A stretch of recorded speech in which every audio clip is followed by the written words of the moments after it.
Welcome to the December Markets Update. My name is Matthew Cassidy. It's been another interesting year in financial markets, but also a very prosperous year. We've seen some great portfolio performance. We're looking forward to sharing that with you today. And as we're looking forward to 2018, we're cautiously optimistic. Obviously markets have run quite hard, so we're looking at valuations, but also hoping for a prosperous 2018, given the positive economic environment at the current point in time. We thought this would be a good opportunity to give a preliminary review of the year just gone, where we made some hits and where we had some misses, and also to give you a bit of a sense for what we're looking for in 2018 ahead of our market outlook paper, which you'll receive in January. 2017 was a good year for portfolios. Obviously we run many and varied investment strategies, but our balanced portfolio has had a good year through to the end of October. We've outperformed most of the benchmarks by 3 or 4%. And some of the successes we've had on the Aussie equity side have been in Blackmores and in Mantra. Our preference for Macquarie Bank over the major 4 retail banks has been good. We've had a miss, I guess, in that sense on Telstra, which we've persisted with a little bit longer than we would have liked. Elsewhere in the portfolio, our overweight on international shares has been a real success for us, given the strong outperformance from international markets. The ASX is up with dividends about 10% this year, but our portfolio of international managed funds is up over 20%, so that's been a real win.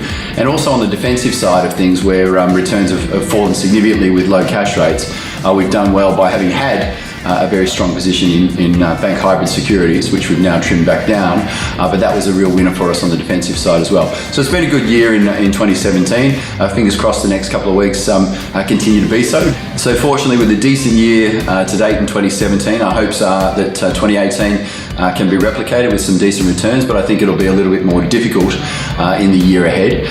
Some of the considerations for us in 2018 will be political. The US situation with tax reform is a big factor for markets, as indeed is just whether or not Mr. Trump will be there in 12 months' time, given current political climate. But in Australia too, we've got real issues. We've got a federal election in May 2019, and the federal government are currently hanging by a one-seat majority in the House of Representatives, which may disappear depending upon by-election outcomes in the weeks to come. So they're a real threat, and certainly the potential for a change in government brings about a potential change in policy too. And we've spoken about it on many occasions, but the possibility perhaps that we get a change in negative gearing legislation and a change in the capital gains discount. In 2018, returns are going to be harder to come by too, because asset markets are certainly looking quite fully valued at the moment, both equities and bonds. And so the return profile for portfolios will perhaps be a little bit less than we saw in 2017, so we need to be mindful of that. We're moving away from index type funds and to active managers where we think they can add value going forward. We think value as a style of investment should improve in the year ahead.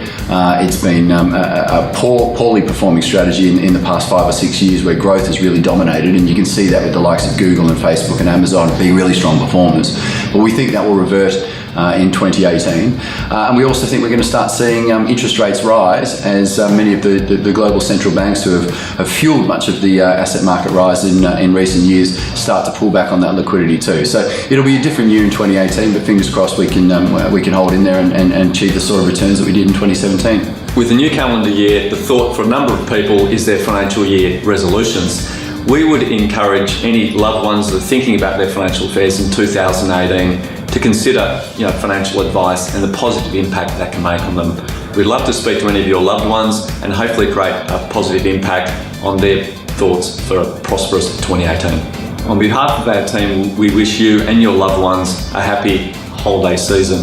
Thank you for your support in 2017, and we're looking forward to working with you through a prosperous 2018. Thank you.